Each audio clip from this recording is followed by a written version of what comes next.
You've tuned in to the Crispy Noodle Podcast. You realize what you've done? With Rich Liebig. The real gangster plays his cards, right? And Michael Costanzo. What was that you just read? Let us be the Crispy Noodle in your vegetarian salad of life and boring news. Good times, noodle salad. The point is, you now have the ability to be happy. And now, here's Rich and Mike on the Crispy Noodle Podcast. Doing? What's up, everybody? It's time for this week's episode of the Crispy Noodle Podcast. Let us be the Crispy Noodle in your vegetarian salad of life and boring news. We've got sports, we've got entertainment, we've got odd news all coming your way here on this hour or so long podcast. The perfect meal for your mind. This is the Crispy Noodle Podcast. Thank you guys for joining us. We have a lot to get to. Busy week in the world of sports, not just in football, but in other things, much to Mike's dismay. What? Yeah, we're going to get to that in all of its glory in just a minute. But before we do, Mikey, my friend, how are you doing? How are you holding up? You came downstairs and you said, I look like death. Yeah. I'm like, wow. All right, this is the bar for this week's episode. Well, I look like death because I'm running on exceptionally little sleep because I decided to do the wonderful, amazing thing of getting a puppy. Yay. That's nice. He's very cute. I love him very much. You have to keep saying that over and over I have again. to just, it's like one of those like meditation mantras. It's like, it's like, he's very cute. He's very cute. Don't throw him off the balcony. He's very cute. No, I'm kidding. No, he's adorable. We got a little 10-week-old Cavapoo. So he doesn't know his name. He doesn't know any commands. He knows nothing. Barks at his reflection, goes to the bathroom 7 times in the house, normal puppy things. But yeah, it's been quite the adjustment. But we're enjoying his company. We're enjoying all the cute things he brings. It's just been it's a lot of work. It's puppy work. So it's like constant. Like today, right? I was telling you, it took me an hour and 15 minutes to make a turkey sandwich. Like I put down a piece of lunch meat. He's peeing in the corner. Clean that up. Put down a slice of cheese. He's peeing in another corner. I'm like, dude, can you not see him trying to make a lunch here? Yeah. It's all right, Mike. You look like the piss boy. Yes. That's what you've turned into. Yes. You look like the piss boy. At one point, I'm carrying a dog, a bottle of spray, a roll of paper towels, and the stupid clicker that's supposed to make him listen. And I'm like, I don't even know where to begin. Do I wipe up the pee with the dog? Do something with the paper towels? Like, what am I doing here? You look like the piss boy. That was me. Yeah. That was me. Yeah. It will all get better. The first Yeah. week or two is a lot to handle, especially the dog doesn't the puppy doesn't know where he's at. He's kind of disoriented. New. Right. Everything is new, and our neighborhood is like very busy, especially this week. Yeah, it's so nice out. Yeah, you picked kind of oddly the wrong time to do this because here in Philadelphia, especially today, it's unseasonably warm. It might as well be summer right now. It's 80-some degrees today. Does anybody... You picked the wrong day to try and do this. I want to know, though, how many people in my neighborhood just decided work doesn't exist? Because every time I took this puppy outside, I was like, okay, he's paying attention. I'm about to say, good job, give him a treat. Here goes a jogger. How many people are jogging at 2 p.m. in the middle of the week? Yeah, people do. The first sign of like a mild day, these joggers come out of the woodwork. I'm so happy. Their life is so perfect and carefree. They can just, I'm going to take my shirt off and jog at 2 p.m. Go back to work. That's what I'm saying. I'm telling you, you're coming to my side on this because I don't understand people who just run. Like, I don't know, man. I know there's runner's high and everything, and some people like actually get euphoria and all this stuff. I think you're what gets madness. me euphoria? I think you're madness. You know what gets me euphoria? Pizza. Yeah. Video games. Lots of things give me euphoria. Running? Nope. Air conditioning. That's what gives me euphoria. Having my puppy pay attention and not pee in the living room. These are the things that bring me joy. Running, you can run right back home. Yeah. And stay there. Yeah. A little tired. Just a little bit. Just a little bit. Yeah.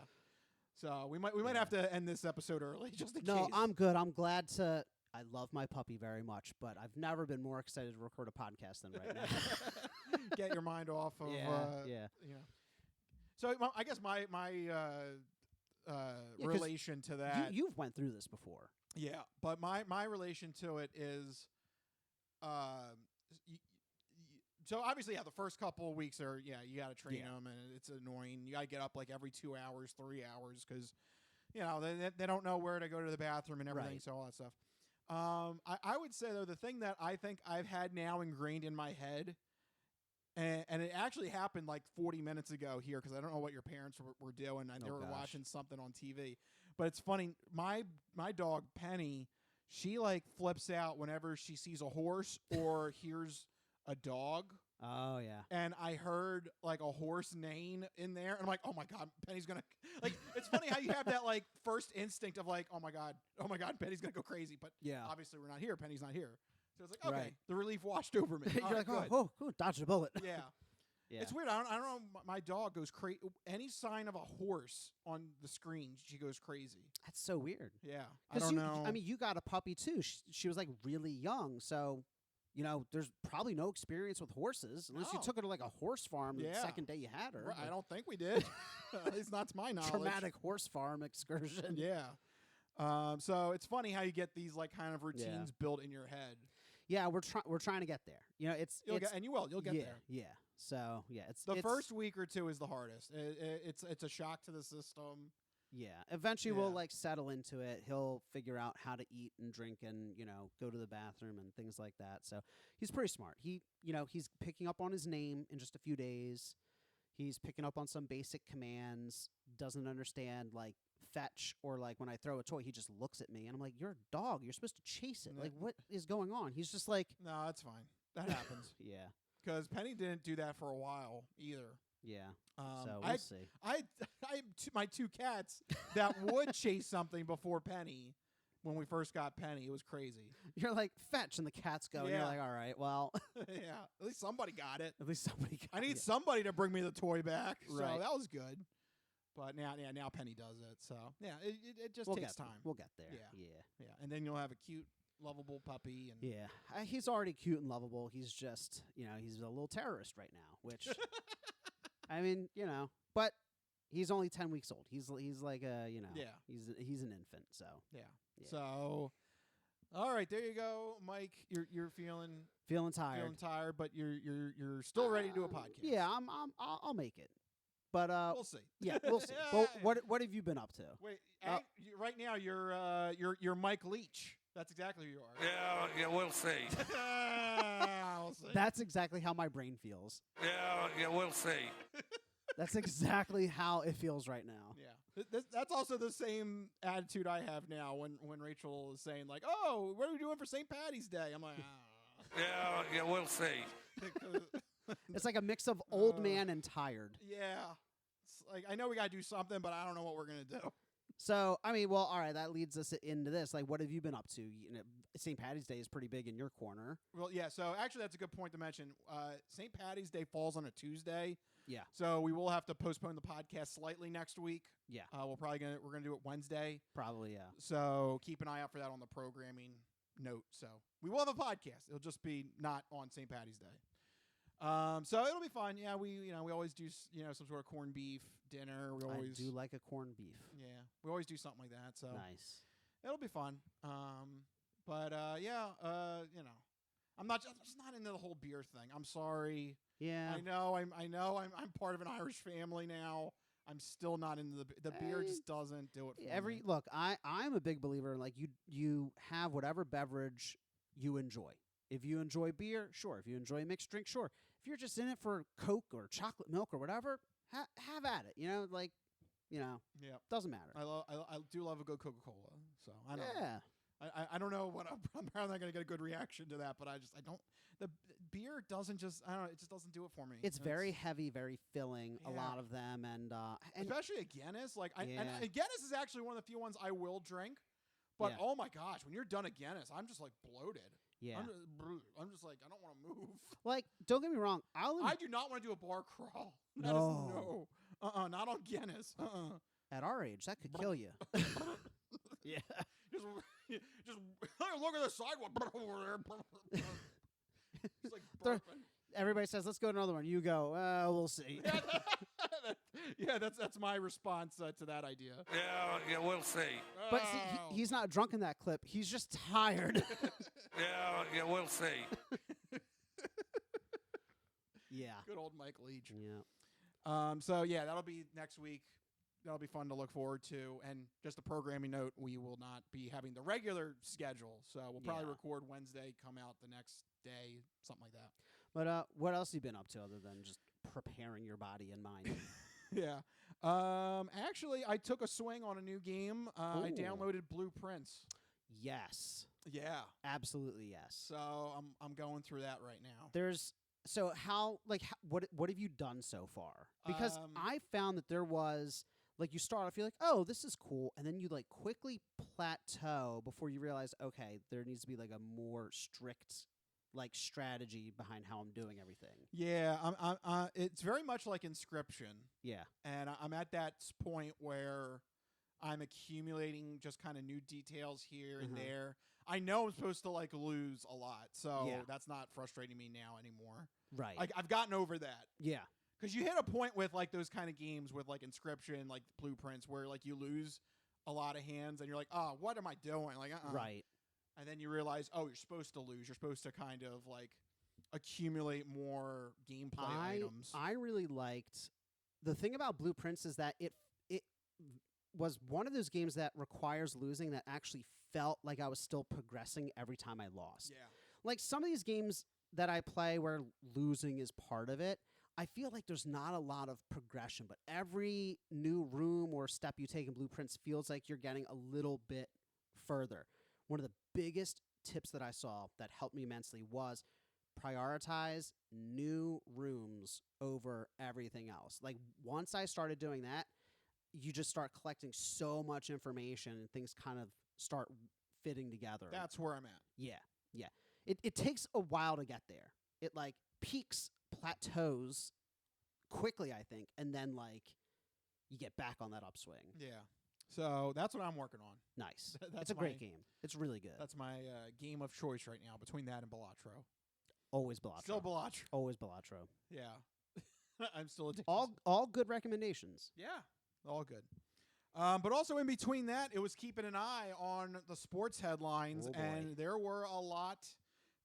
For it being March, it's officially March Madness, so we're going to get into all of the crazy news in our first segment. Let's launch into the Sports Sampler.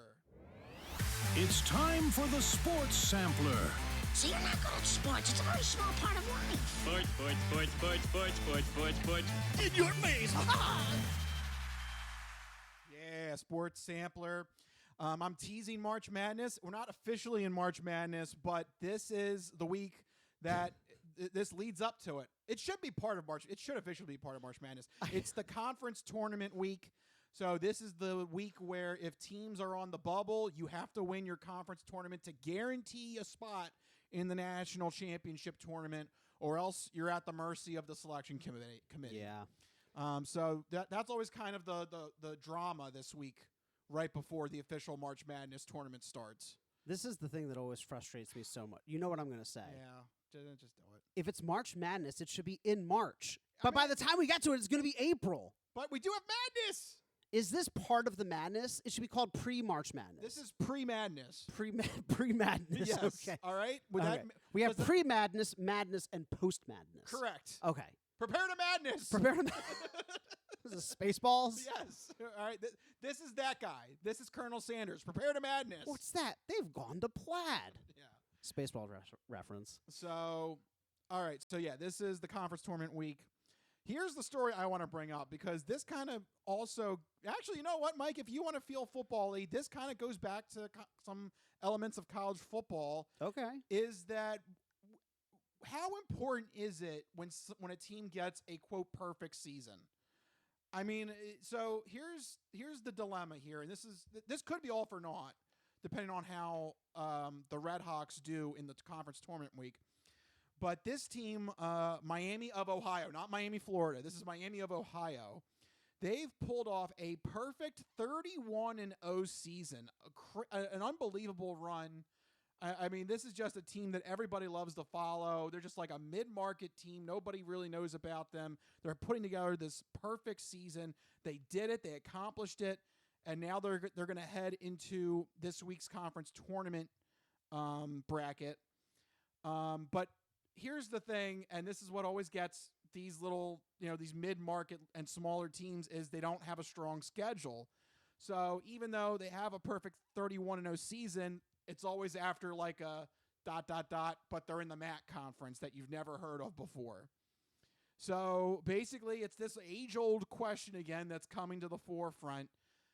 Basically, should the undefeated season automatically get the Red Hawks into the national tournament regardless of how well they do this week? The conference tournaments are always kind of a crapshoot because they are one and done as well, just like March Madness is. Yeah. So you obviously could have a situation where the Red Hawks go into the conference tournament and they don't win. And then it's like, do they still get in? Like, how important is it to have an undefeated 31-0 season regardless of, what conference or schedule you play? How impressive is an undefeated season when you really think about it? I think that's kind of like the crux of the argument. I will say this. I think it is incredibly important because a 15-second Google search will show you that they are the only undefeated team. Yep. And so I don't care what conference you're in. If the other conferences are tougher or other teams are better, should they also not hypothetically be able to accomplish a similar thing? Undefeated is still remarkable. I mean, just going on Wikipedia, there's in all of NCAA history, 1, 2, 3, 4, 5, 6, 7, 8, 9, 10, 11, 12, 13. There's like about 20-ish undefeated teams all time. Yep. Since the 30s. So this is one of 20-some teams that have done it in 100 years. So yeah, it's freaking hard, and they should be recognized for it. So if it's up to you, and if they don't, let's say something goes wrong in the conference tournaments, they have a bad night, and they get knocked out, are they automatically in at an at-large bid? I don't know what that means, but yes. So they should automatically get in to the tournament. Yeah. With the national tournament, you either get in because you win your conference tournament, which is a conference bid, right, or you get selected by the selection committee. Selection committee. That's an at-large bid. Yes, they should get selected by the selection committee. They will not, probably because of the lesser conference. We've seen it happen all the time in other sports. NCAA football. I'll tell you what, a lot of people happens a lot. A lot of people are rallying though behind the Red Hawks. They should. I've really seen a lot of sports writers defend the Red Hawks. Also, they're just a great story. 2 points. One, again, only undefeated team. Yeah. And one of only 20-some teams to do it at NCAA men's history.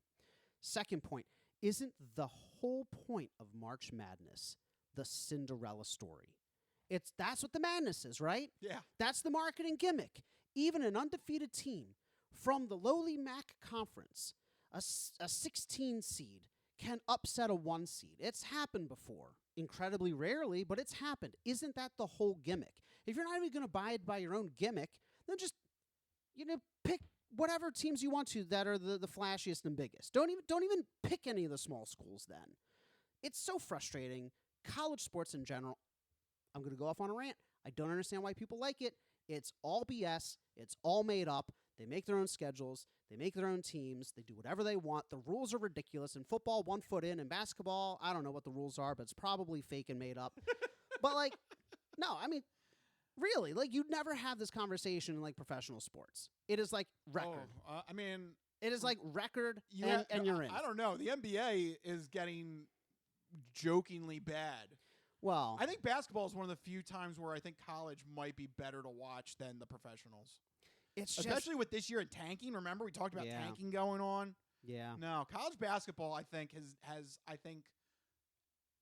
it's obviously still flawed, but I think it's the better system. If they want to maintain that, then they should automatically select Miami of Ohio. Yeah. What do you think? I'm doing a lot of talking. What do you think? My personal feelings is they're going to get in. It's just too good of a story. It is. And part of it is story. You Yeah. want to have That's the whole point of the March Madness. That's the madness of it, right? Yeah, The Cinderella upset. part of this part. Yeah, you want to have teams that people are going to root for, and having the Red Hawks go 31-0 has caught national news. So even if they don't win the MAC tournament, they should be in. And that's, like you said, it's difficult to go 31-0. That's ridiculous. That's really tough. Like, there's 31 games. You don't have an off night. Like, there are going to be times you're not playing at 100%, Yeah.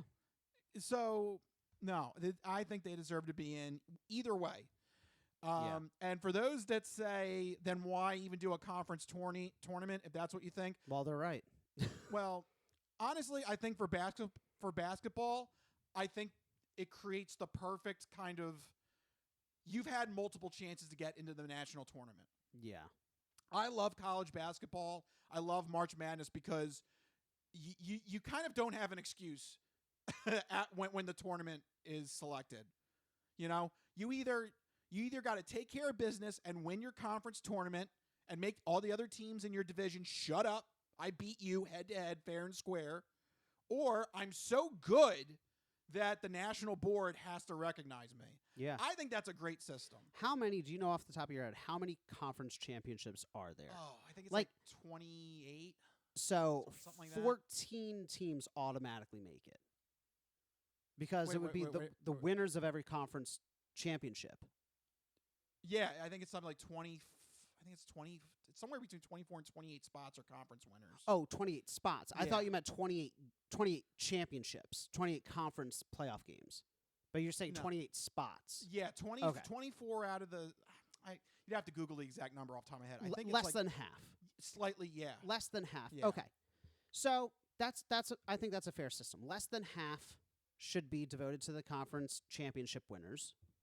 And then and then you do like you said, what is it called? An at-large bid. Yeah, those are the ones that are selected by the national committee. Yeah. I think that NCAA needs to do what's right and add Miami of Ohio regardless And, of the outcome. Going by what the football playoffs have slowly kind of expanded into, it wouldn't surprise me if that's what you see coming down the pipe for college football, something like this. Especially if they expand to 16 or 32 teams or something. Yeah. They're going to have to come up with a system like this. We got to get Notre Dame in somehow. Well, maybe that could be their penalty. They have to get an at-large bid. They can't Yeah. earn an automatic bid. Yeah. I don't know. Something like that. I don't know. But the point is I feel like I love March Madness because you have multiple ways to get into the national tournament. Yeah. There are 68 spots in the national tournament. If you can't get in via your conference or via the national committee, you don't deserve to be in. I'm sorry. It's that simple. Yeah, I mean that's fair. I don't like the question. But this is one of the teams that should be in. Absolutely. Yes. Whether or not they get the conference bid or the at-large bid, they're in. I don't like the argument that you say people are presenting where, if NCAA lets them in, why even do conference tournaments? I mean, like, because it balances it. Yeah. You know? And it gives it gives teams still a shot. Like- every good team like ends up getting two chances. Like as someone who came from LaSalle University, it's nice to have that we still have the A10 tournament here, so that even though it's like a 2% chance, it's still nice though to have hope that LaSalle wins the A10 tournament and then they're in the national tournament. Yeah. So if anybody that says get rid of conference tournaments for college basketball, I don't agree with that. I think it does create a nice balance. It essentially gives every team that makes it to their championship, they can win and get in. If they lose, I feel like a lot of those losers should also automatically get in just for making it to the conference championship, right? Well, it depends on the actual conference, because obviously the major market teams, like your Duke, your North Carolina, they pretty much have to just sleepwalk in. They're always going to be in. As long as they have a decent record, they're going to be in. Yeah. There's just so much of a fan following with those. They'd be stupid to turn them down, unless they really were bad that season. But, I mean, if they're really that good, wouldn't they normally be in their conference championship or? They would be probably somewhere in the running, yeah. Yeah. So, I mean, it doesn't have it has its faults. Every system does. but I feel like they pull it off better than college football does. And I love March Madness. I just think people are overcomplicating this. Like I said to start the topic, how many undefeated teams were there? Oh, only one? Yeah. I think they should be in. I think it's that simple. If you can point, well, this team was undefeated, this team was undefeated. If you could point me 4, 5, 6, 7 teams, like in football, NCAA football, yeah, sure, you have an argument. But there was one. So there you go. We're keeping an eye on it. Selection Sunday is this Sunday, so you will be getting the brackets ready to print out, probably at your local workplace. That'll happen this Sunday, and everybody will be trying to create the perfect bracket and all that fun stuff. I love it. It's this weekend, so keep an eye out for it on Sunday. Selection Sunday coming up. Fun stuff. Yeah.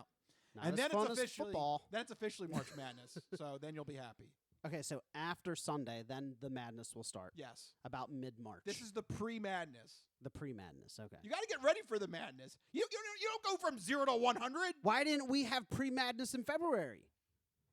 Because that was Super Bowl time. The whole month. The whole month. Okay. Fair enough. I like right. that. I like that. There you go. We can agree on we that. We can compromise on Yes. that. Yes. Agreed. The deal has been brokered. Just like the deals made in free agency. Whoa, transition. Yeah, there you go. Free agency news in the NFL. There was a lot of weird news headlines happening, players getting moved around, cut. All right, the big one, though, and this one is literally breaking news. This happened right before we started recording, and that was the fact that Maxx Crosby was originally going to be traded to the Ravens for 2 first-round picks. He failed his physical, and the deal is null and void. Because you done goofed. I, the undersigned, shall forfeit all rights, privileges, and licenses herein and herein contained, etc., etc. Fax mentis incendium gloria culpum, etc., etc. Memo bis punitor delicatum. It's all there, black and white, clear as crystal. So you get nothing. You lose. Good day, sir. That's what people in the deal said to each other. It is over. So as of right now of recording, Maxx Crosby's still a Raider. This is what's so odd about this period Other of than free the fact agency. they had the full 15-second Latin clip. No, I love that. That's perfect. I said good day. That's what the Ravens said. Yeah, because they are pissed off.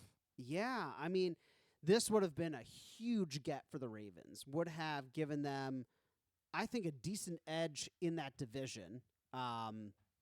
Because, what's the competition? The Steelers with a geriatric quarterback, the Browns with no quarterback, and the Bengals with no offensive line to protect their good quarterback. So the Ravens, they're like, cool. This is looks like one-way ticket to playoffs, right? Then he comes in and fails this physical, and I don't know if any more has been released about it. Last I checked, it just said failed the physical. So we don't know what happened. I would imagine, obviously speculation, but he had that injury. What was it, to his ACL? You said something about that. So yeah. So you think maybe it hasn't recovered correctly? Yeah, it has to be. It has to be, right? But the other interesting wrinkle and look, give the Raiders credit, I guess. They said that was the reason why they did not want him to play the last 2 games of the season when they purposely benched him and he got pissed off. Maybe they were right. Maybe his injury really is that bad. I mean, the Raiders are not a great organization, but they're not a criminal organization. Why would you risk such a talent in a season like they had, I hate to say it. Maybe the Raiders were doing the right thing. How do you like that? Yeah, maybe. Something you don't say. Yeah, right? That's a weird sentence to put together. The Raiders were right? The Raiders were right? Question mark. What year is this? We back in the John Madden era? Yeah, what? But the other interesting... How long was I asleep? What year is this? Robin Williams? Yeah. What year is it? What year is this? 1996. But the other interesting wrinkle, though, is that it puts the Raiders in an interesting position when in terms of the cap, because they had gone on spending money in free agency. They're cool. We got our multiple first-round picks. We offloaded a guy who does not want to be here. Let's go sign some other big-name players. Then all of a sudden, the guy who doesn't want to be here is coming back in addition to his big cap hit. So now, As of right now. Right. We don't know exactly what's going to happen, but I mean, do you think something could be worked out? If anything, maybe they go back to the Ravens and be like, okay, we'll do a first round and change. Not two first rounds. But I think at that point you'd have to consider the Cowboys, unfortunately, because the Cowboys were willing to give up a first and a second. So I think if they lower the price, I think they would have to consider something from the Cowboys as well. Yeah. This is just weird. Our team's going to be put off now. Yeah, that's another thing. Are the Cowboys still going to be interested, knowing he failed a physical? I don't know. Yeah. And of course, I see people on Reddit like, oh, Maxx Crosby's in play for the Philadelphia Eagles, and I'm like, I don't know if that's Howie Roseman likes to take gambles on players with injury history, but not when you're trading multiple firsts. Yeah. I think that's too big of a gamble. Watch as soon as we hit publish. Yeah. Right.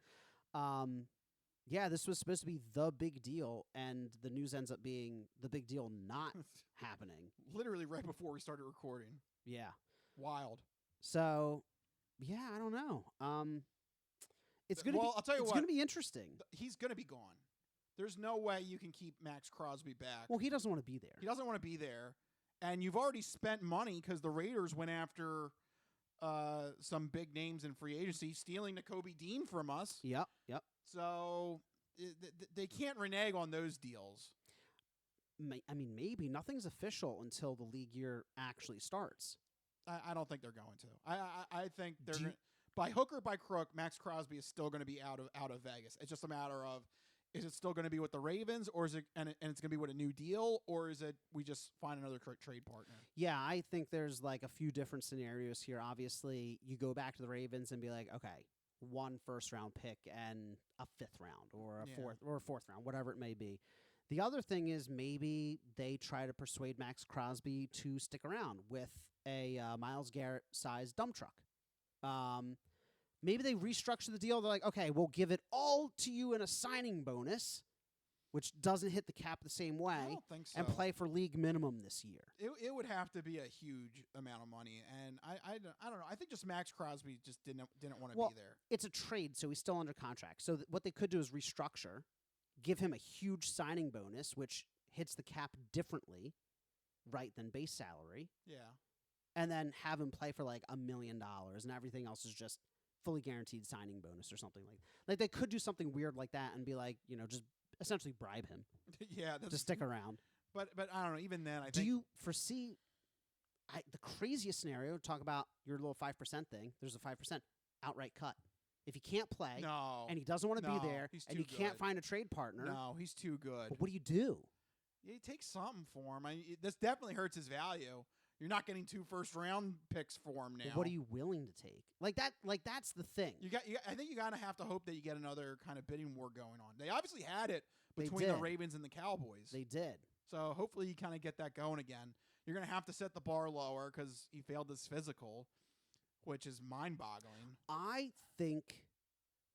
Now, I mean, this could be a tactic by the Ravens, but you have to think that whatever it was spooked them so much that they're like, scrap the whole thing. Yeah. Like, why didn't they go back to the Raiders and be like, hey, we saw this. Let's adjust. No, they're like, we're like, done.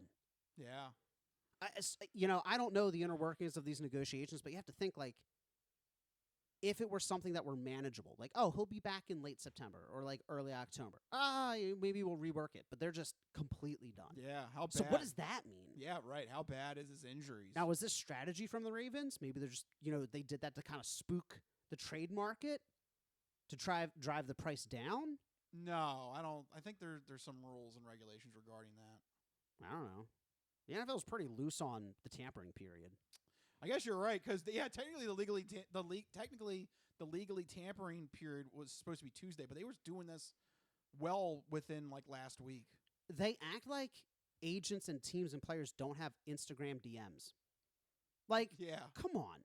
How are these deals fully planned out the second that the tampering period opens? I mean, come on. They're taking tampering to a new level here. Yeah. And what's the penalty? It's always like, $100,000 fine. Or a 7th-round pick. Or a 7th-round pick. Boo-hoo. Yeah. All right. Well, we don't know where Crosby will end up now, which is mind-boggling to me. I was ready to go off about the Ravens, but so much for that. So, Well, what were you going to say? I mean, that the Ravens catapulted in terms of the bookies. Yeah.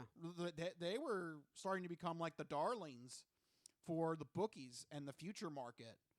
Not anymore. But I guess not anymore now with this trade being voided. What do you do with those bets? Sorry, you made the bets. Yeah, you don't. Yeah, you don't get the. They're futures bets. You don't get to go back on them. No. Oof, that Yep. sucks. So that was the big deal, non-deal, Yeah. deal or no deal. But the other big news, of course, is always the quarterback carousel. Every free agency, there is a flurry of quarterback news, and that is no different this year. One of the biggest headlines: Miami Dolphins cutting quarterback Tua Tagovailoa. He had a good run there, put up a lot of numbers, put up very flashy offenses, couldn't get it done. So they cut him, signed then by the Atlanta Falcons for league minimum, Well, right? yeah. Let's go back for a minute here with Miami cutting him. That's it was something like a $98 million It was dead cap hit. record, right? Yeah, it's more than Russell Wilson. Yeah, crazy. That's to me, that's just ridiculous that these teams are willing to take Well, that kind of a dead cap hit. I mean, Arch Manning. Sure, but still, that's just a lot of money to throw away. They're not competing. Yeah. They don't care. And they have and now they're gonna have a new coach, a new GM, a new entire structure. So I get the reasoning, but still, that's just a lot of money It's a to lot swallow. of money to swallow. I guess there's two things of logic. One, you try to soften the blow over many years, or two, Well, you rip the Band-Aid off. Yeah, they're doing it just in 2 years. They're doing, I think, they're doing $66 million this year and $32 million next year, Yeah. something like that. Yeah. I mean, sucks for them, but I think that we can all be adults here and acknowledge that Miami is once again tanking with Tua involved. Before they tanked for Tua. Tank after Tua. Now they're tanking after Tua. Yeah. Tank for Arch. Tank for Arch. Doesn't have the same ring to No, it. it doesn't. But yeah, you want to talk about tanking? You know, we had the conversation about tanking in sports. Miami is the one team that consistently has attempted that strategy. Yeah. So we're going to see it in full effect again this year. But let's get to some of the other quarterback news. In order to make room for Tua, the Atlanta Falcons are expected to cut quarterback Kirk Cousins, who is then supposedly a target for the Pittsburgh Steelers if Aaron Rodgers doesn't work out for them. So they're going from one geriatric quarterback to another. The Steelers are also seemingly not interested in competing. Their options are Darkness Retreat and, garbage time stat machine geriatric. I'm in the dark here. Oh, yep, that's the latest from Aaron Rodgers. Yep, still in the dark. I'm in the dark here. Is that really the best they can do? I guess so. Welcome to Pittsburgh. Welcome to Pittsburgh, where offense is the lowest priority ever. Yes. So, yeah, we'll see how that goes for them. Good luck. They're just lucky that the Crosby deal fell through. Wouldn't it be funny if Cousins ends up back with the Vikings? In some weird roundabout way. Yeah. The Vikings were like, we were wrong. Can you come back? Because the Vikings won competition for J.J. McCarthy. Yes, which brings us to the next point. They are eyeing Arizona Cardinals cut quarterback Kyler Murray as competition. But, I mean, I guess you're right. They could try to bring back Kirk Cousins, maybe in like a mentorship, older brother kind of role. I don't know if Kirk Cousins is going to be into that kind of thing. Do you really want Kyler Murray mentoring a J.J. McCarthy, especially since Kyler Murray just decides to take off whenever Call of Duty calls his name? Yeah, no, I think you need to. This is one of those rip the Band-Aid off situations and let J.J. McCarthy try it again. It doesn't work, then you pull the plug. I think they're already at that phase, to be honest with you. Already? I do. Just going by analysis and watching, insider shows, it just doesn't seem like people are high on J.J. McCarthy. They said his mechanics are off. He's not making good decisions. Or he has like one or two bright games, and then he follows it up with like weird comments, like the whole 7 comment. I go into 7 mode or something. Like, what the hell is this? He's high on his own supply. If I remember correctly, he was a little bit of a head-scratcher draft pick, right? Or am I misremembering? Well, no, because he won it. He won the title at Michigan, I think. He did? So he had. It was some like clout. a solid pick? Yeah, he had some clout. Yeah. Okay, all right. But again, it doesn't translate to the NFL all the time. No, not necessarily. And from what I've been seeing and hearing, it doesn't seem like people are confident in his skills. I don't think Kyler Murray is the answer. That's the thing. I don't think Kirk Cousins is the answer either. So they don't have any answer. No, but Good for them. yeah. Because Woo. they deserve it because they did it twice. They did the funniest thing twice where they made it to the playoffs. So who it was Case Keenum, Yeah. 13 wins. They're like, we don't need him. We got a better quarterback. Immediately goes, 9-7 with Kirk Yeah. Cousins. Then they get Sam Darnold. Again, fantastic season. We don't need him. We got a better guy. JJ A McCarthy. newer guy. Yep. Sam Darnold goes and wins the Super Bowl. Yep. So you made your bed. ... You know the rest. Yep.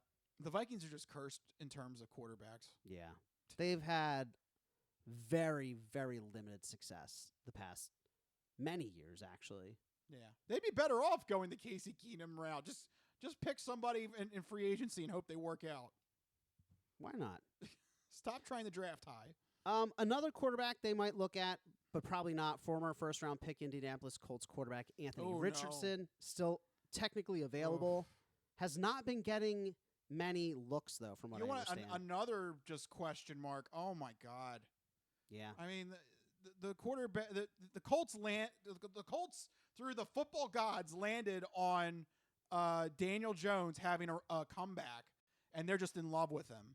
Yeah, So- they really stumbled into that one. So Anthony Richardson, He's done. I think he's done. They love Daniel Jones in Indianapolis. Yeah. Well, is he cut or is he still under contract? I think he's still under contract, Okay. but they're going to move off of him. Yeah. They don't trust him. Yeah, they're going to move him for something. A few other quick ones to get to. Las Vegas Raiders trade Geno Smith to the funniest team ever. His old team, the New York Jets. Yeah. So this is like you broke up with someone and you got back. This is like you. No, actually, this is worse. This is like you divorced somebody and then you remarried them. Like years later, though. Yeah. Like what? Like years later. What? Okay, fine, sure. You literally, and you're getting like the worst part of Geno Smith. You're getting him in his rookie. They had him in his rookie years when he didn't know what he was doing, and now they're going to have him in his end years where he's too old to move around. He knows what he's doing, but he can't do it. Yeah, they totally missed his prime. Yeah, they did. Jets logic. I love how every team in this section is just teams that perpetually have no idea what a quarterback is. Like every single team, they've just been like, we don't know. Yeah, They're just kind of throwing darts at the board. How do you find good quarterback? Yeah. So we will see. The only quarterback here that I think is any kind of quality or potential is Green Bay Packers quarterback Malik Willis signing a 3-year, $65.5 million deal with the I'm trying to find it now. Why can't I find the team that he signed with? The Miami Dolphins. Yeah, so he's going to be their bridge quarterback, it seems. Yeah, for at least a couple years. Still trying to tank for Arch, you think? I don't know. We'll see. Depends on how the season goes. Really think they're going to try to compete with that dead cap? Look, the Broncos did. Yeah. The 2 That's true. years, the 2 years after they got rid of Russell Wilson, they made the playoffs both years. Sometimes you just got to do it. Yeah. The Eagles did it. Yeah, Eagles did We it came back too. and won a Super Bowl, a second Yeah. Super Bowl. Yeah. Sometimes you can't be afraid to take the risk. The NFL is so short-lived. Everyone's like, "Oh my God, how we'll get past this dead cap?" Dude, by next season, half your roster is going to be gone anyway. Just take a shot. Just do something. Yep. Not for long. That's Yeah. what the NFL stands for. Exactly. All right. Speaking of the Eagles, though. Yeah. What do we have for the Eagles? Let's get to the Eagles specific stuff. So the Eagles did lose a lot of key defenders. You referenced one, so we'll skip directly to him. Linebacker Nakobe Dean signing a 3-year, $36 million I don't know. deal. Maybe he won't. Well, we'll find out. yeah, because it was with the Raiders. I would love for the Raiders to be like, we don't have the money anymore, and for Dean to come back. Because I secretly think, and I think people will disagree with me here, but I think that Nakobe Dean was the biggest loss that we've had this offseason. Because I know he doesn't play a lot because of injuries, but when he's in, his leadership, his football intelligence, and his disruptive abilities, like watching him blitz is insane. He's like a a Mack truck with no brakes crashing through the line when he blitzes. And like it's that disruptive ability, that football intelligence that is really hard to replace in the middle of the field there. I know we have a lot of flashy guys like Zach Bond and Jahad Campbell, but Nakobe Dean was such a presence in the locker room and on the field, that leadership role. I think that we're going to miss something by not having him with the organization, personally. I think that's the biggest loss here. Yeah, I think that's a fair argument. I have a deep pit in my stomach. It actually might be Blankenship. Yeah. Because that makes safety a priority now. They got to find somebody to bolster the safety. Yeah, Blankenship, obviously he was kind of a ball hawk, but outside of that, he wasn't the flashiest playmaker. He was just very consistently, quietly decent. Yeah. Brought a lot of stability to the defense. And you're right, it did take a position of stability and makes it now a huge hole, where I guess linebacker has some other options, but those two losses together, you're losing two important cogs to not just the team on the field, but the team in the locker room as well. Yeah. They're going to have to address that in the draft. There's no option. Absolutely. You can't. I know they have, I think they signed Marcus Epps last year. I don't know if he's still under contract, but the other safety spot is just nebulous now because Sidney Brown was okay, right? Some of the other guys were okay. I know they keep toying with the idea of moving Cooper DeJean to safety, but I'd rather him stay at nickel. Yeah, that's what I was hoping, but we'll see. I don't know. We'll see. But the big loss. The big loss on paper is Jalen Phillips. But what do you? This is such a weird one. But Panthers gave him a 4-year, $120 million deal. There's no way the Eagles would have been able to come and offer close to it. So I kind of made my peace with that one. Yeah, I heard that they were looking to re-sign him, and the rumored deals that I saw weren't anywhere close to that. But I also think this is potentially a little bit of an overpay, an overspend. I would like to believe that. What do you think? Agree, disagree? He only played 8 games for us. And yes, he showed a lot of really flashy plays. I'll agree to make myself feel better. I mean, yeah, that's basically it, right? I just don't. Yeah, there would be no way the Eagles could offer anything close to him, No. Especially after signing Jordan Davis for a 3-year, $78 million deal. So no, I kind of made my peace with Phillips going. Yeah, I knew that was coming down the pike. Yeah, I'm content with that, especially seeing the price tag. But like you said, we did extend Jordan Davis. That's a really important signing in my book because, again, he's one of those like really strong presences in the locker room. And not only that, but last year he kicked things into the next gear.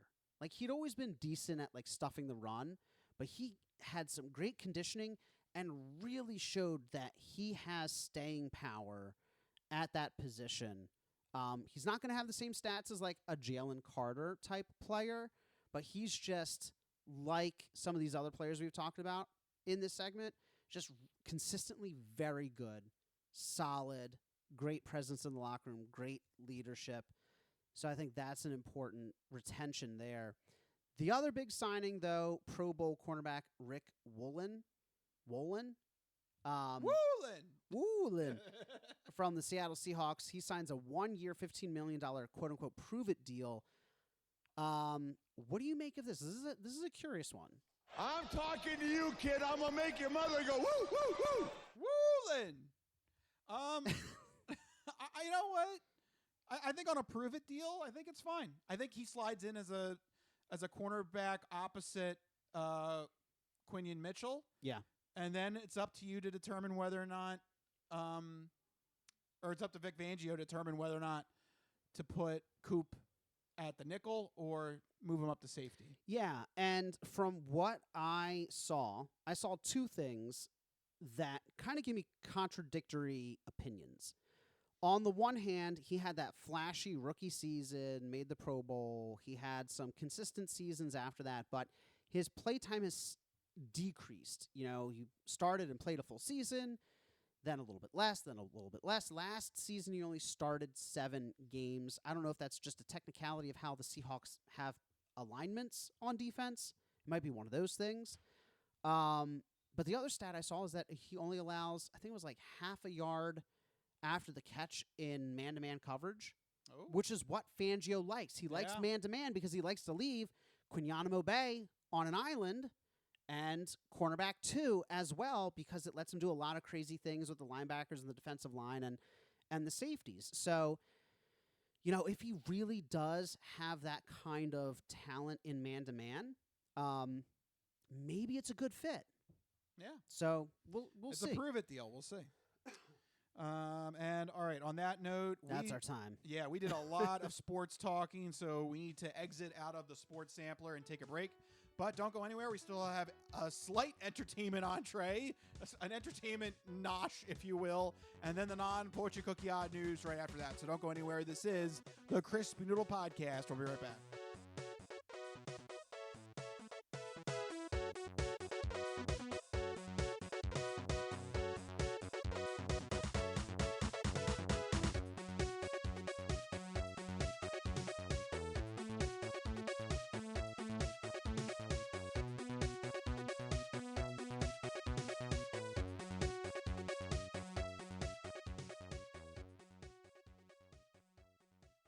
Ready for the weekend? Happy Friday. Hi, my name's Marie, and I'm an artist who's been making Happy Friday doodles every week for over 7 years. And now you can own my art collection in this Volume 1 and Volume 2 art series. These doodles span across multiple themes, yearly festivities, various countries, languages, and more. Both coffee table books have something for everyone and are the perfect conversation starter or gift for a friend. Really, anyone who enjoys a good weekend. Available on Amazon, Ingram, BookBaby, Barnes & Noble, and more. Visit happyfridaydoodles.com/books and get your copies today. Let's celebrate the best day of the week. Happy Friday.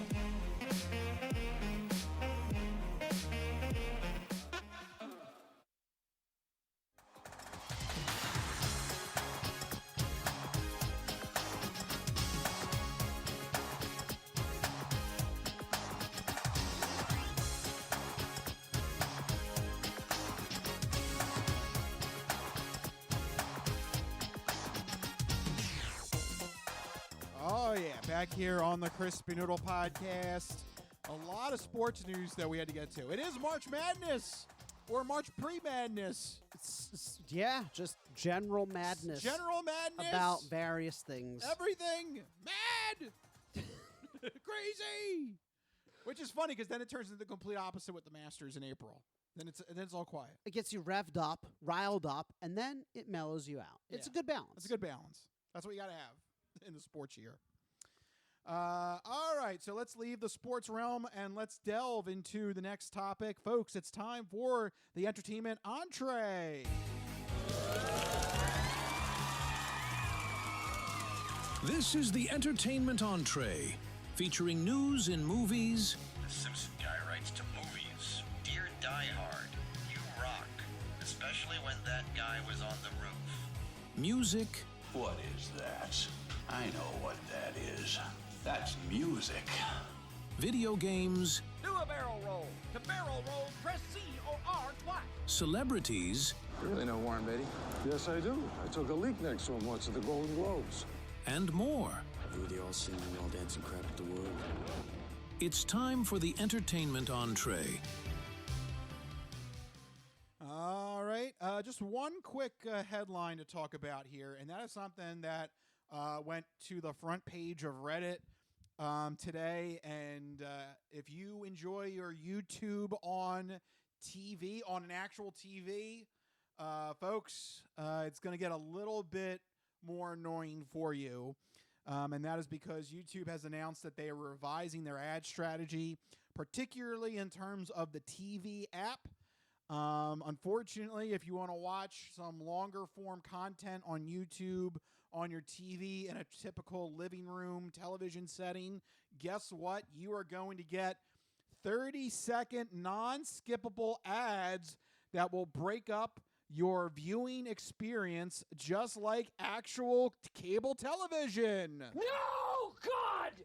No, God, please, no! No! No! No! According to the Google ad press release, that they are trying to do this so that it's a model that resembles traditional TV ad breaks. So fun.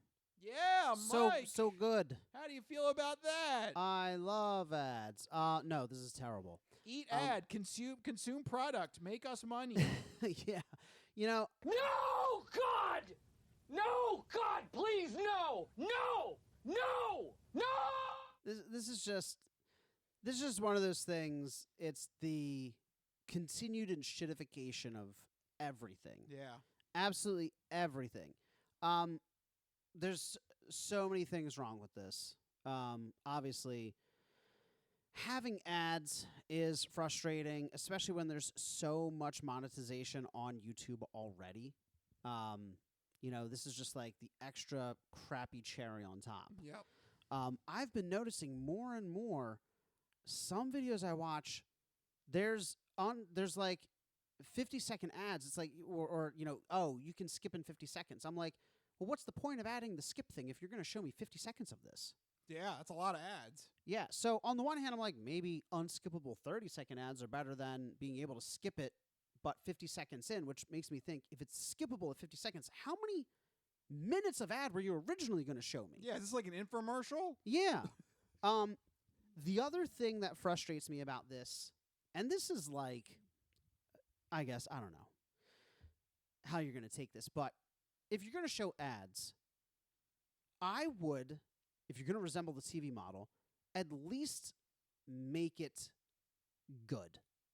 By that I mean, one of my biggest gripes with YouTube ads is that,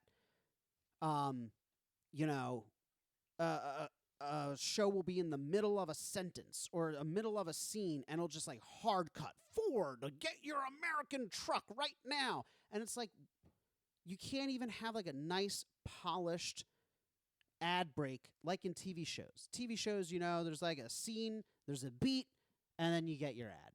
Or the host will be right back. Right, something like that. So I don't know. Obviously, content creators uploading stuff aren't going to do stuff like that, but some do. Some do. I know Red Letter Media in their videos for like Best of the Worst, they kind of have like a natural beat when they review one movie. They usually review like 3 movies. After they review one movie, there's kind of like a natural break, and then like it goes like it fades to black, and then you expect the ad to show up. Right. So there are ways to there's opportunities to do it. Incorporate it into your content. Better creators will have. We have an ad break. Yeah. If we were to show ads. Right. We have our own. We have our own built-in kind of. Yeah. But yeah, it'd be nice, if you're gonna. We give our love to Marie. Yes, always. Yeah. But like, if you're gonna screw us over, at least do it in a convenient way. Yeah. No, I mean really, like, take me out to dinner first. Yeah. Come on now. Yeah. No, I am kind of serious though. If you're gonna do it, set the mood. Set the mood, right? Come on. I don't know. What do you think? This is just it's disappointing. What more is there to say? It's disappointing. I really think it's just designed to try and get people to buy the YouTube Premium. Every time I open the stupid app, it asks me to buy it, and I'm like, I say no every time. Yeah, they're trying to get their own subscription revenue service. They will get there eventually because they're just going to make it annoying enough that people give up. Yeah. And buy it. I hate being that person that like waxes nostalgic, but like, do you remember YouTube had no ads? Yeah. And you could easily have an ad blocker on your computer. Now every ad blocker is sucking at the corporate teat where they automatically whitelist different sites and they have deals with them where they let their ads through and stuff like that. Like it's just there's no way for average consumers to make it any friendlier or more accessible. There's always multiple roadblocks. And I'm not advocating for YouTube just to continue to host, petabytes or zettabytes of data, completely free for everyone. Obviously not, but like there's banner ads, there's pop-ups, there's like, there's sponsored content. I hate. There's a new one now. It happens to me when I watch it on my phone, where it runs an ad, and then there's like a little box that continues to stay on the video that you're trying to watch, and you have to actually hit the to get it to go away. Yeah, you have to hit the 3 buttons and then hit dismiss in order for it to go away. It's the other format that I absolutely love on the phone is where it shows an ad. Do you notice it changes the entire thing, where it like even takes away the video information, replaces it with like tappable action items for that? And I get it. If I'm serving an ad, I want people to be able to directly link to my product or service or whatever crap I'm selling. But like, I don't know. Obviously, these companies have to be able to make money, and the content creators have to be able to make money, and YouTube can't just host stuff for free. That's like not how it works in society. But God, man, like, it's horrible. Stop taking a pound of flesh. It's getting in shitification as you said it. Yeah. Go read a book. There's no ads. There's no ads in a book. Go read a book. Yeah, that's true. Go play games like Expedition 33. I mean, this is how you do it. You don't participate in that thing. Resist YouTube Premium as long as you can. Just ignore the ads. Don't give in to the pressure. Yeah, it's funny though that you mentioned that, because I'm thinking, and all of a sudden it just hit me, like a channel like Watcher, they got fed up with YouTube. And then they tried to make their own streaming service, and I mean, it's still around, but they did not get the feedback that they thought that they were going to get, and they ended up having to go back to YouTube. Didn't they launch it kind of poorly, though? Yeah, they did. Yeah. It's all in the launch. Yeah, it's like there are some channels that I think could do it, and then there's other channels that it just explodes in their hand, and I think it's tough to make the jump, You know what I would love to see? I don't know if it's out there. I don't know if this is a conversation that anybody's had, but I'd love to see like a collection of established YouTube channels break off and make a network. I think that's kind of Watcher and Dropout is kind of doing that. Dropout, but Dropout should invite like Watcher or like, I don't know, I'm just throwing out creators, girlfriend reviews, or like I'm trying to think of other, I can't think of any off the top of my head, but like other YouTube creators be like, hey, make a service, come over here, keep the cost relatively affordable, and kind of be that competition to YouTube. The trick is getting your people to switch over. That's always the tough part. Yeah. You can incentivize them through like, exclusives or, getting content before other people, because you'll always get those early adopters that want to be part of the first wave. But like, I'd love to see like a collection, like a network of YouTube content creators break off. Maybe it is Dropout TV. Maybe Dropout TV is like starts reaching out to some of the other creators and gives them each, slice of the pie. They'll have to increase the price, but maybe that's better than YouTube Premium, because at least it's independent. Yeah. It's not this monolithic evil mega corporation. Right. Who's going to create AI that's going to wipe out all of our jobs. Yeah. Anyway. You know what? Also, about AI, you brought it up. I'm going to say one thing. Use it for something good, like creating normal ad breaks in your freaking videos. Yeah. Why don't you have it do that instead of ruining everything else? Anyway, let's go to some more lighthearted topics. Let's go into our third and final portion of the show, the non-fortune cookie odd news. Snack time! Oh no, what have you done? What is the charge? Eating a meal? A succulent Chinese meal? Oh, Howard, excuse me, but your wife's cookies are out of this world. Who told you you can eat my cookies? You've opened up the non-fortune cookie odd news. Holy shnikes. I don't make this stuff up. No, go past this part. In fact, never play this again. I'll take a pound of nuts. That's a lot of nuts! That'll be $4, baby! You want fries with that? And you, sir, are you waiting to receive my limp penis? Oh, it's Hoagie Fest. Let me pull over to this asteroid. What? This is the Non-Fortune Cookie Odd News. Oh, these cookies! Put that cookie down now! What does Rich have in store for us? So, sit back, get everything you need to get from the kitchen. Be sure to empty the bladders, go to the bathroom, because you're in for a hell of a ride. Woo, odd news. That's right, everyone. It's time for the Non-Fortune Cookie Odd News here in this segment. Rich researches the news, he reads the news, and I react to the news. He finds a weird and wacky story and keeps it hidden from me, which ensures that all of my reactions are my genuine gut reactions to hearing the story for the very first time. That means that I don't know what's about to happen, you guys don't know what's about to happen, and even Rich doesn't know what's about to happen because these stories always take us down wacky and wild paths. And I'm ready to get started. Where are we heading to? Before we get into that, I just want to say I accidentally hit the wrong button. So if you're on the video feed, you caught a sneak peek of the perpetrators that are going to be coming up. I didn't even notice. Yep, you didn't even notice it was that quick. Sorry, that was my bad. Anyway, that's why sometimes you got to watch the video feed. You never know what's going to happen. Anyway, let's see. This story, I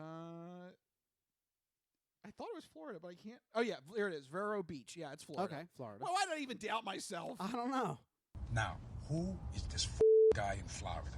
It's Florida, and they're crazy. Why did I even doubt myself? Of course it's Florida. You should always know. Yeah. All right, so yeah, this is a Florida story here. And in this story, we're going to cover, this seems like a good event here.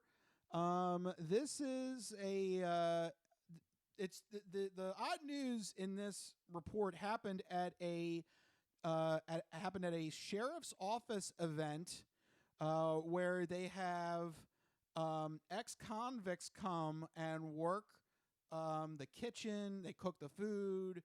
They are waiters. They're basically all the support staff. Okay. And it's supposed to be this wonderful, nice, giving back to the community event. It's called the IRCSO Barbecue, IRCSO. That's why it's called. It's by the Indian River County Sheriff's Office, IRCSO, IRCSO. So the sheriff's office has ex-convicts come back, and did I understand that correctly? Yes. Okay, and do all the food and serving and stuff like that. Well, current convicts and ex-convicts. Oh, yeah. Okay. Yep. They have this little event here, and happy to say that this year they raised $63,000 for their local county charities. So that's good. That's good. And supporting the local community, everything like that. Good job, IRCSO, Indian River County Sheriff's Office. But, of course, we're in the odd news. Of course. So this could not have been a smooth event. Oh, boy. No, of course not. We're going to follow the case here of 35-year-old Hartley Sanchez. Okay. He was one of the sous chefs that were helping out this event. And he is currently in jail. Okay. He was convicted on theft and drug possession charges. So it can't get any worse. Yes, and he is not supposed to do anything. He is supposed to be guarded at all times. Oh, no. Oh, yeah. Oh, boy. This cannot be made good. It's shameful. It's a shameful, shameful day. Yeah, this isn't going to go kosher here. That is because, according to a police report, Sanchez claimed that he had to leave the kitchen serving line to go to the toilet. I mean, oh, man. That sounds reasonable. You can't expect the dude to not have to use the bathroom during the whole day. But, of course, he was accompanied by a guard, right? I guess you would think so, because they decided to just let him go. Look, sure, the bathroom's right over there. We trust you with the food. That's true. If you trust somebody with the food, you should trust them to go to the bathroom, right? There was a bit of a nastiness last night, yes? Some very extreme nastiness, yes? Yes. Well, apparently they just let him walk. Cool. So, cool. Did they maybe get confused? Maybe like, oh, this guy, this person's an ex-convict, not a current convict. Maybe that could be one of the They got them all mixed up in the back of the kitchen there. The old switcheroo, yeah. The old switcheroo. Maybe that's what happened. They put an ex-convict back into cuffs, and they let the current convict walk free. All right. Well, here's the good part and the dumb part. Oh, boy. The good and the dumb part. Good and dumb. And the horny part. Ooh. Well, it was very erotic. Yes, indeed. It was erotic. What? Why is it horny, too? Because instead of making a break for it, I mean, he's obviously not he's not handcuffed, he's not chained or anything. Right. He could have made a getaway. Instead, he met up with a other ex-convict woman, 36-year-old Elizabeth Greer, and they had relations in the porta potty. Well, it was very erotic. Yes, indeed. It was erotic. Something just came over me, and I took my clothes off. There you go, actual in audio. In the porta, yeah, there's actual audio. In the porta potty? Yeah. Please tell me it was one of those, like, fancy, like, trailer porta potties and not, like, one of those, like, single stall guys. I don't know. This was a local event. I don't know what their budget was. Oh, man. It might have been one of your traditional blue or green porta potties. Yeah. I just can't believe That's this gross. dude had a clear break. Like he could have made it. He could have done whatever he wanted to, and instead, might as well get a little action in. Hey, listen, it's lonely in prison. Well, it was very erotic. Yes, indeed. It was erotic. And unfortunately, there were surveillance cameras all over the event, and the police were able to track him minute by minute as he left the kitchen area, including a moment where he meets up with Greer. And I love this is in the police report.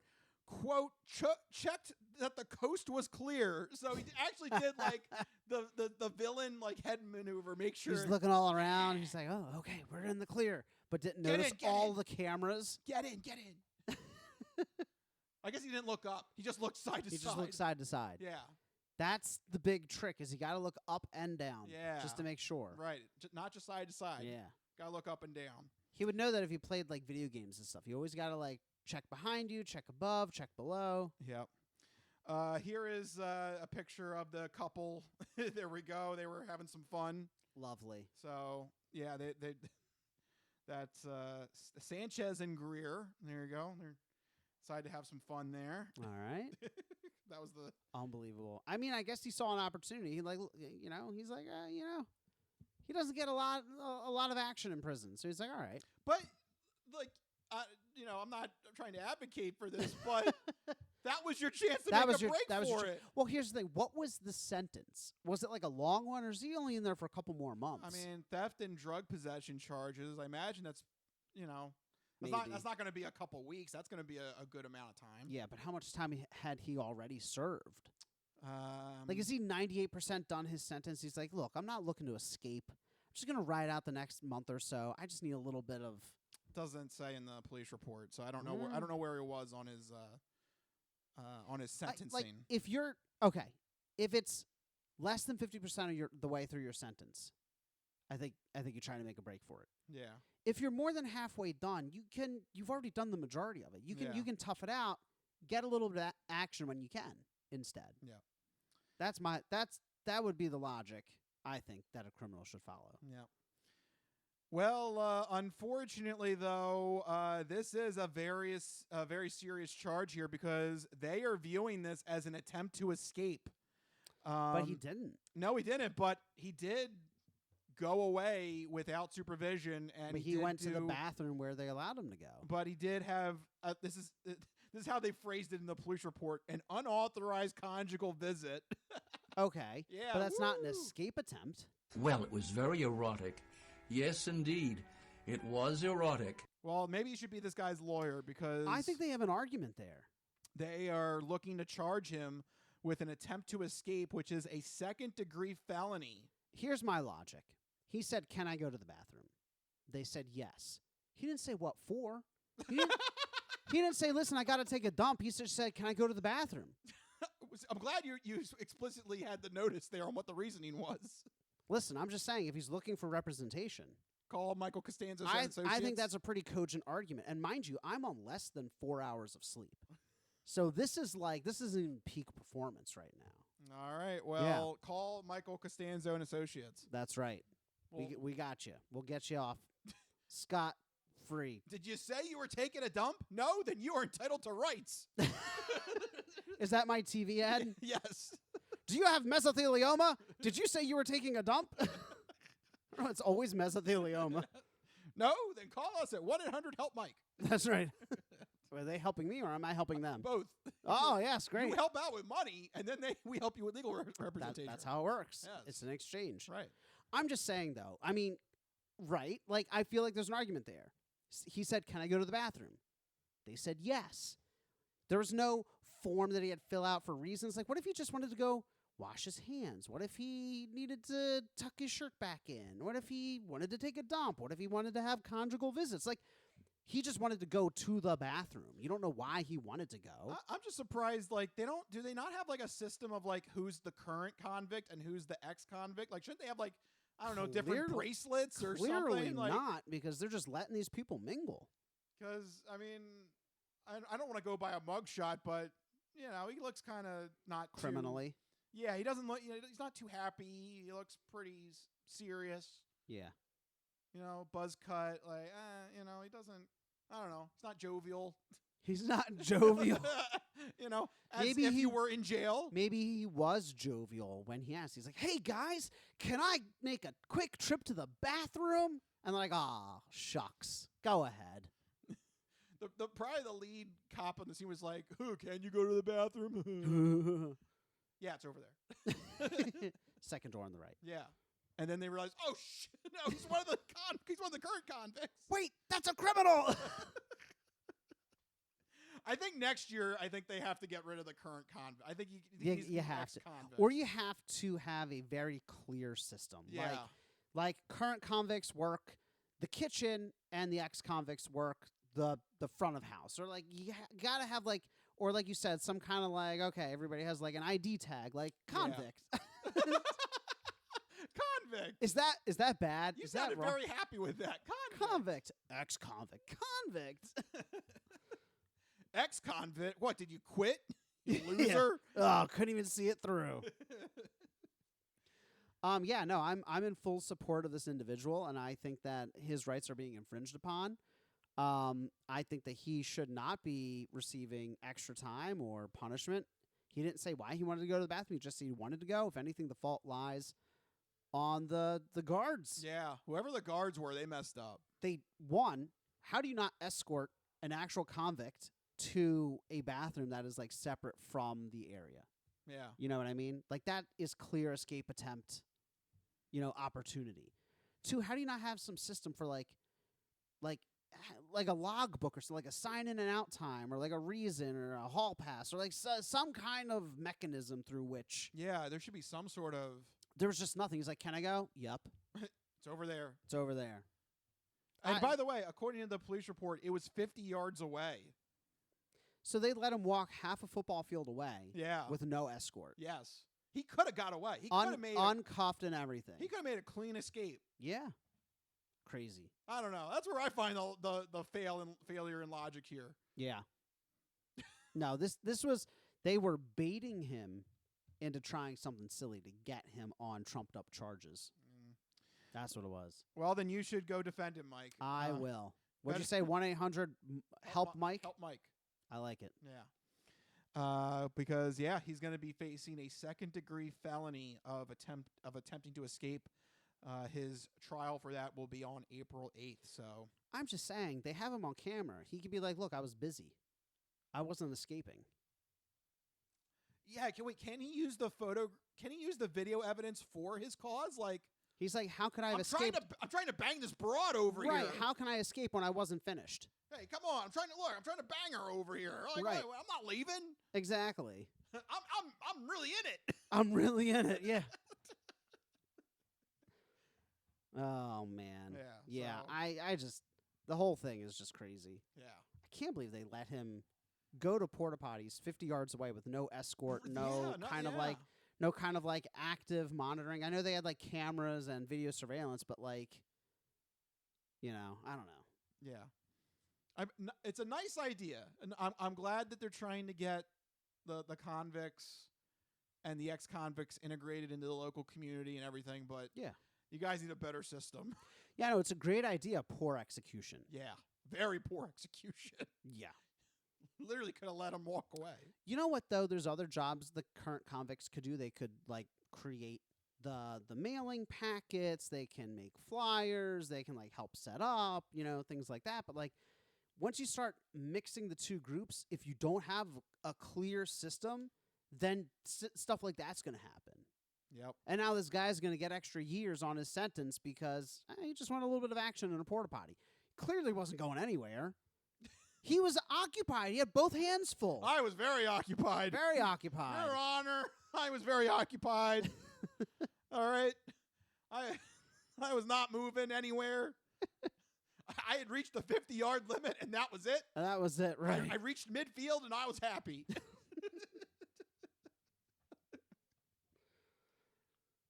Oh, yeah. There you go. Poor guy. Poor guy. What we'll need Michael Costanzo and Associates to help him out, because I don't know. We got your back. I don't know if he's going to get out of this second-degree felony. I think he's going to get something. Yeah, probably. It'll be a little unfair, but he'll probably get something. Yeah. All right, and there you go, folks. That's what I have for you this week in the Non-Fortune Cookie Odd News, and that is our show for this week. Mike, you made it through. I'm glad you were able to pull it through. I made it. I'm still here. Still standing. Barely. But I'm here. Well, actually, we're sitting, so yeah. Still sitting. We'll see how this goes once it ends and I stand up. Yeah, but until then, I think we're all right. We made it through. And you guys made it through. Thank you for supporting our little show. If you like what you heard, make sure you go to our website, thecrispynoodle.com. Make sure you follow us on all the social media stuff. But most importantly, make sure you have a way to get the podcast sent to you every week whenever they become available. Two main ways to do that. First one is on YouTube. We're on YouTube. Search Crispy Noodle Podcast and hit that subscribe button so that you get the podcast sent to you on YouTube. Second main way is we put the video podcast up on Spotify, and you can watch us on Spotify. But you can also put us on in the background as an audio-only podcast. And if you're on the go, if you're driving around to all the charity events and banging people in the porta potties, you can take us on the go with you using Android Auto or Apple CarPlay in your car on the go. There you go, as you make your escape attempt as well. Yes. So many ways to check out the Crispy Noodle Podcast, but if you need to get in touch with us individually to share your sports, entertainment, or odd news stories, you can find us on Blue Sky. I'm at Mikey Costanzo, MikeyCostanzo. And I'm at Rich Liebig, RichLiebig. Find us on Blue Sky. Let us know what's happening. If you got a story, send it to us there. If it's an odd news story, make sure it goes to me so that Mikey doesn't see it. And if we use your story, we'll give you a sausage shout out. So let us know what you would like us to talk about on a future episode, and we will gladly give you the sausage shout out. Why not? All right, but for right now, I think we're at the end of our rope. That's the end. That's the end of our show for this week. Thank you guys for watching. This has been the Crispy Noodle Podcast. Let us be the Crispy Noodle in your vegetarian salad of life and boring news. That'll do it. We'll see you guys next week. See you guys. Later. Bye-bye, all you fine peoples. Good night.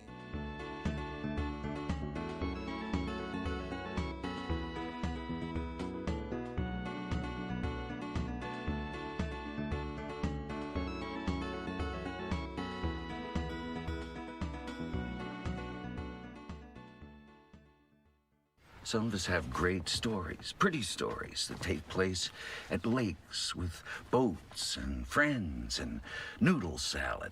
A lot of people, that's their story. Good times, noodle salad.